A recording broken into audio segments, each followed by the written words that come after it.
আসসালামু আলাইকুম প্রিয় ভিউয়ার্স, আমরা জানি আমাদের জীবনে কারেন্টের জিনিসপত্রের কতটা গুরুত্বপূর্ণ, কতটা দরকারি। সেই রকম আমাদের এইসব ইলেকট্রনিক্স সকল প্রকার জিনিসের কি নাম, কোনটাকে কি বলে, সব কিছুর নাম আজকে খুব সহজ ভাষায় ভেঙে আলোচনা করে দিয়েছি। আজকের ভিডিওটি দেখলে আপনার আর কখনোই এই ইলেকট্রনিক্স জিনিস বিষয় সম্পর্কে আর কখনো ভুল হবে না। এই সকল কিছু আপনাদের খুব সহজে মনে থাকবে। তাই সকল কিছু ইলেকট্রনিক্স বিষয় সম্পর্কে জানতে আজকের ভিডিওটি আপনাকে পুরোপুরি দেখতে হবে। ইনশাল্লাহ অনেক উপকার আসবে, দেখতে থাকুন। ফ্যানকে মালয়েশিয়ান ভাষায় বলা হবে কিপাস অর্থ ফ্যান। আমরা জানি ফ্যানকে মালয়েশিয়ান ভাষায় বলা হবে কিপাস। বন্ধুরা, আজকে খুব গরম, তাই আপনাদের ফ্যান আর ফ্রিজটা আগে দেওয়া হয়েছে। ফ্যানকে মালয়েশিয়ান ভাষায় বলা হবে কিপাস অর্থ ফ্যান। ফ্রিজকে মালয়েশিয়ান ভাষায় বলা হবে পেতি সেজু অর্থ ফ্রিজ। তাহলে ফ্যানকে মালয়েশিয়ান ভাষায় বলা হবে কিপাস অর্থ ফ্যান। ফ্রিজকে মালয়েশিয়ান ভাষায় বলা হয় পেতি সেজু অর্থ ফ্যান।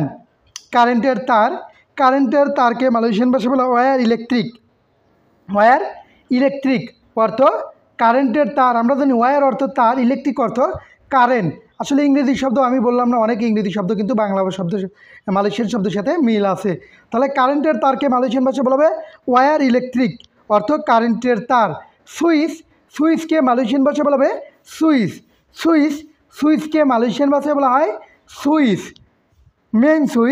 মেইন সুইচকে মালয়েশিয়ান ভাষায় বলা হয় সুইচ উতাম অর্থ মেন সুইচ। তাহলে খালি সুইচকে বলা হচ্ছে সুইচ, আর মেন সুইচকে বলা হচ্ছে সুইচ উতাম অর্থ মেন সুইচ। ওয়ান অথবা ওয়াফ, আমরা বলি না ওয়ান অফ, সুইচ দিতে গেলে ওয়ান অফ করা লাগে। সেই ওয়ানকে মালয়েশিয়ান ভাষা বলা হয় হিডুপ, আর ওয়াফকে মালয়েশিয়ান ভাষা বলা হয় মাতি। আমরা জানি হিডুপ অর্থ জীবিত, মাতি অর্থ মৃত, কিন্তু ওয়ান অফ অর্থ হিডুপ অথবা মাতি।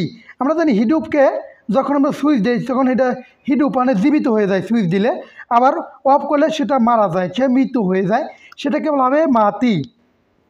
তাহলে ওয়ানকে মালয়েশিয়ান ভাষা বলা হয় হিডুপ, মৃত।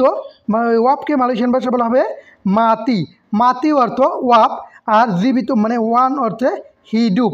সুইচকে বলা হচ্ছে সুইচ, আর মেন সুইচকে বলা হবে সুইচ উতাম অর্থ মেন সুইচ। বাল্বকে মালয়েশিয়ান ভাষা বলা হবে লাম্পু অর্থ বাল্ব। আমরা যে কারেন্টের বাল্বগুলো জ্বালাই, সেই বাল্বগুলোকে মালয়েশিয়ান ভাষায় বলা হয় লাম্পু। মন করা লাইটকেই বলা হচ্ছে লাম্পু অর্থ লাইট বা বাল্ব। ব্যাটারিকে মালয়েশিয়ান ভাষায় বলা হয় বাতারি অর্থ ব্যাটারি। তাহলে ব্যাটারিকে মালয়েশিয়ান ভাষায় বলে বাতারি অর্থ ব্যাটারি। টিভিকে মালয়েশিয়ান ভাষায় বলা হয় টিভিকে মালয়েশিয়ান ভাষায় বলা হয় টিভি অর্থ টিভি। রিমোটকে মালয়েশিয়ান ভাষায় বলা হয় রিমোট অর্থ রিমোট। তাহলে টিভিকে মালয়েশিয়ান ভাষায় বলা হচ্ছে টিভি। ওরা আমরা আপনাকে আগেই বলছি যে মালয়েশিয়ারা টয়ের উচ্চারণ করে না, ওরা তোয়ের উচ্চারণ করে থাকে। টিভিকে বলে টিভি, রিমোটকে বলবে রিমোট। এসিকে বলে একন অর্থ এসি। তাহলে এসি শব্দটির মালয়েশিয়ান শব্দ হলো একন অর্থ এসি। চার্জারকে মালয়েশিয়ান ভাষায় বলে পেঙ্গে চার্জ অর্থ চার্জার। মনে রাখবেন, চার্জকে কিন্তু চার্জ বলে, কিন্তু পেঙ্গে চার্জ অর্থ চার্জার বলে থাকে। আশা করছি ভিডিওটি ভালো লেগেছে, আর যদি ভিডিওটি ভালো লেগে থাকে অবশ্যই চ্যানেলটি সাবস্ক্রাইব করে দেবেন, আর যদি সাবস্ক্রাইব করে থাকেন অসংখ্য ধন্যবাদ। ভিডিওটি লাইক দিতে ভুলবেন না। ধন্যবাদ।